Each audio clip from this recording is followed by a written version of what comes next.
क्या आपकी उम्र 50 साल से ऊपर है और आपको यूरिन में प्रॉब्लम्स हो रहे हैं, तो ये वीडियो आपके लिए है। नमस्कार दोस्तों, मैं हूं doctor Venkatesh, associate director urology, andrology, robotic surgery और किडनी ट्रांसप्लांट, यथार्थ super speciality hospital, Noida extension. देखिए, 50 की उम्र के बाद अक्सर यूरिनरी प्रॉब्लम्स को हम डायबिटीज़ या अन्य बीमारियों से एट्रीब्यूट करते हैं, but most common problem that we commonly ignore is prostate enlargement, यानी गदूद का बढ़ना।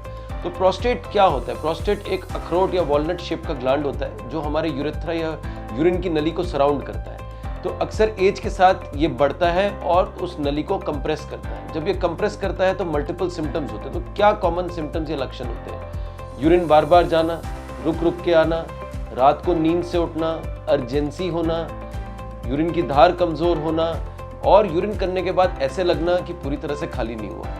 ये कॉमन सिम्टम्स प्रोस्टेट बढ़ने के होते हैं, लेकिन अक्सर हम इसको इग्नोर करते हैं और सोचते हैं कि ये हमको डायबिटीज़ है, क्योंकि उस उम्र में काफ़ी बार लोगों को डायबिटीज़, ब्लड प्रेशर या कोई किडनी की बीमारियाँ भी होती हैं। लेकिन कुछ सिंपल टेस्ट से हम इसको जान सकते हैं। क्या टेस्ट हम कर सकते हैं? सबसे पहले ज़रूरी चीज़ है कि आप अपने यूरोलॉजिस्ट को ज़रूर मिलें।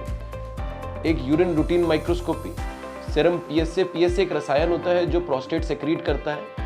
वो हमें ये भी बताता है कि प्रोस्टेट में कोई इन्फेक्शन या कैंसर तो नहीं है अगर वो बढ़ रहा है तो। एक ultrasound केयूबी with pre and post void urine, एक यूरोफ्लोमेट्री। तो ये 4 सिंपल टेस्ट हैं जो हमें प्रोस्टेट का एवेलुएट कर सकते हैं। इसके अलावा एक यूरोलॉजिस्ट हम DRE करते हैं, यानी digital rectal examination, to feel the prostate whether it is the texture smooth hard तो नहीं है।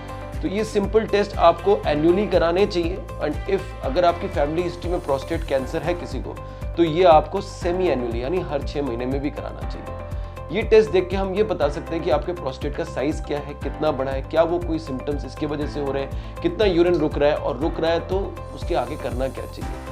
अक्सर हम इस चीज़ में यूजुअली हम मेडिसिन देते हैं इनिशियली और रिस्पॉन्स टू ट्रीटमेंट देखते हैं, यानी अल्फा ब्लॉकर्स। ये प्रोस्टेट और इसके साथ कभी कभी DHT इनहिबिटर, तो इसलिए प्रोस्टेट का साइज भी श्रिंक करता है काफ़ी बार और जो यूरिन की नली है उसको भी खोल देता है। तो if you are suffering from frequency, urgency, incomplete evacuation, poor flow, then you must think about prostate enlargement and you should visit your urologist. With simple tests, we can determine whether the prostate is causing problem to you or not. And surgery is not necessary in every case. Most of the times, it is managed with medications. Thank you.